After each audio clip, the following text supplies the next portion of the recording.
আল্লাহ রাব্বুল আলামিন বলেন আযকুরুনি, যখন আমার বান্দার আমি আল্লাহকে স্মরণ করে,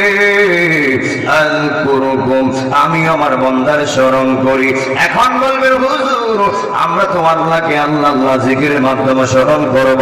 আল্লাহ কি আপনারে আমার বান্দা বান্দা বইলা স্মরণ করব নি? না না,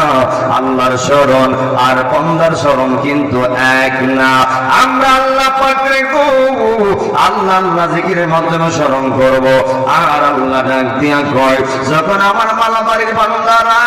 যখন ঝগড়াচরের বান্দারা আমি আল্লাহকে গুনাহ মাফের আশায় ডাক দিবে, কলব পরিষ্কারের আশায় ডাক দিবে, আমি আল্লাহর ইশকের দুনিয়ায় একটা জোশ উঠা যাবে, একটা মহব্বতের ঢেউ মারবে, আর আমার বান্দারা আমি আল্লাহর ডাকবে গুনাহ মাফের আশায়, আর আমি আমার বান্দার স্মরণ করব, বান্দার গুনাহগুলি মাফ কইরা কইরা বড় করে কি আল্লাহু আকবার